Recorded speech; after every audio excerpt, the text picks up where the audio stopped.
Cool guys, welcome back to another conversation with CN&CO Talks. Today we've got Greg Fell and Blake Dyason with us.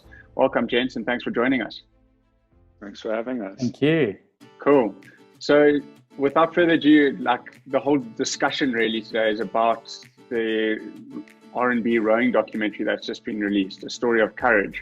And I'm going to kick the conversation off with asking Greg to start telling us a bit, or tell us a bit about yourself. I've been working in the film space since 2005, 2006. So I got stuck into making films and started a business with a really talented filmmaker called Dean Leslie. And we spent 10 years together under a business called The African Attachment, creating a lot of our work was adventure documentary based content. In 2016, we decided to go into different directions, and he's continued very much in that space. And I moved more into wanting to build an agency and being more involved in the entire kind of content chain and the value chain, I guess, so to speak. So that's been what the new business CN&CO has been now for 3 years now. And we still focus a lot in the documentary storytelling space. We do commercials and we do certain levels of fictional work, but the majority of our work is creating narratives in as authentic environments as possible. And that's essentially how I get to where I am today, working with brands like RMB and CN&CO with Blake on a film like A Story of Courage. Greg, maybe you can just share a bit about how the Story of Courage came about. The word courage come from? It's a very powerful and emotive word. So the film title, I would be lying if I told you exactly where I knew where that came from. I think titles in general take so long. It's one of the toughest parts of the process for me. I think a lot of it actually came from Lucy, who was our lead client at RMB. But it was only really when she had a chance to think long and hard about their core message and what they wanted to make sure came from the film that I think the word courage resonated with her, and that's the sense she got from these personalities and these humans that we had told these stories with. Maybe Blake remembers it more than I do. Yeah, you pretty much spot on. I think the documentary started ages ago, the concept of it, and the original story when I sat with one of your filmmakers, Andrew King, and we first started chatting about it and going through, and it was really, the documentary started about like the underdog, about these South Africans that are just overcoming the most incredible challenges from cancer to funding to just getting to clean water or whatever that challenge is, but they overcame crazy challenges and still somehow performed on this international stage. And so that was where it started. And then as we got closer to building the story towards the big Olympics, which now has been postponed and moved out, and this huge crisis hit us, the attitude of these athletes was what stood out and showcased like why they win. And they represented this resilience and this South African courage that stood out. Yeah, and it's truly amazing how, while the Olympics has been postponed and that it's been a phenomenal challenge for the athletes, how this story has fitted into the bigger narrative and time that we are in as a whole, as a country and a globe even. Greg, when you start looking at a documentary, you obviously get to try to unpack the story for the athletes and the people.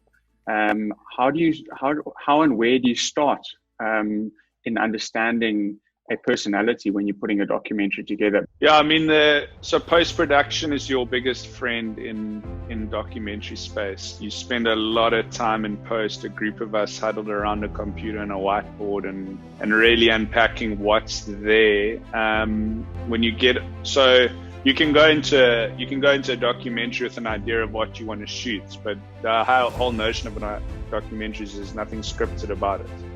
You got talking points, you got discussions, you sit in an interview and you break down with your subjects the discussion you want to have in your film, essentially. Only when you get into post do you start to see how that tone is coming along, where the moments are that are going to draw people in, where you've just got information that has to be delivered to keep your story moving forward and inform your view on whatever the discussion is you're having.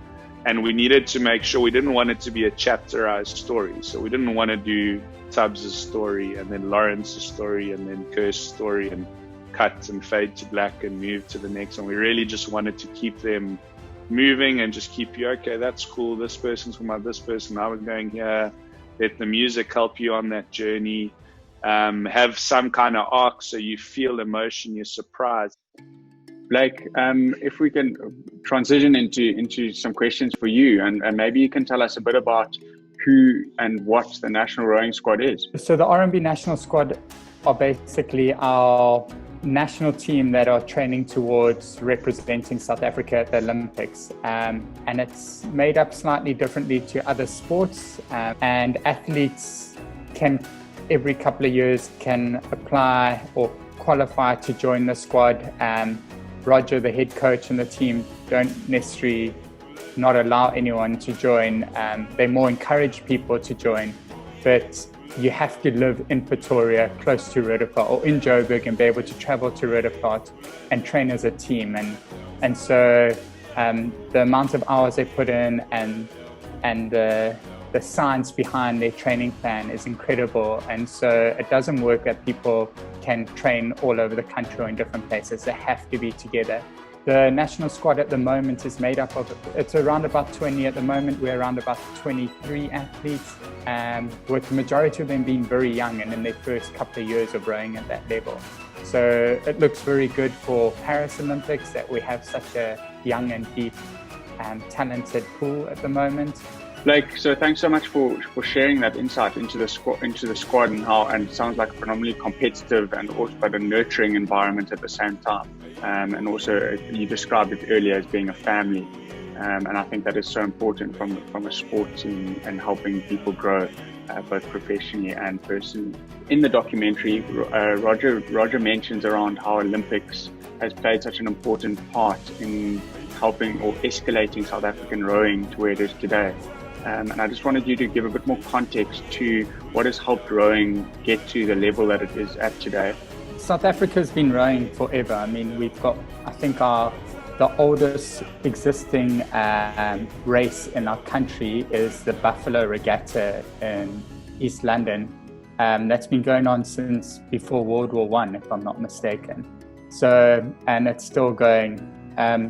So it's been around forever, but it was in, if I'm not mistaken, 2004 when we won our first rowing medal, and it was Raymond and Donovan who won a bronze. And I think that was the first opportunity or the first time South African rowing was put on the international map. And I think it was the first time South Africans in general took note of rowing. And it was from there that it grew. And if you watch this documentary, you'll hear Roger talk in depth about it, of how that's kind of the ripple effect of that gave us a bit of hope and brought more people into the sport and got a bit more support. And we continuously grew. Rand Merchant Bank, RMB, were in discussions about looking at investing in South African sports, specifically rowing.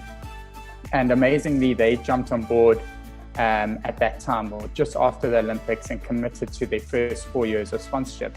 But they don't just sponsor the national squad, they got behind South African rowing. So they support everything from development rowing, school rowing, varsity rowing, the clubs, and our national squad, and understanding that they have to invest, or they are investing in the sport, in the depth of the sport. Super. It is really a story of courage and one of resilience as well. And there's so much more, as we've heard today, around how a documentary goes together and also all the puzzle pieces that are required to make something like this happen. So thanks, Greg and Blake, for all that you guys have done personally and professionally to get the RMB National Rowing Squad to where they are today. I look forward to watching them in the 2021 Olympics now, since the 2020 Olympics have been postponed.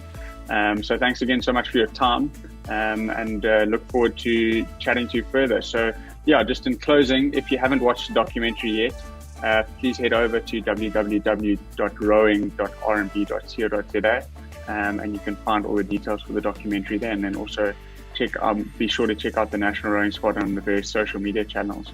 So thanks again, guys.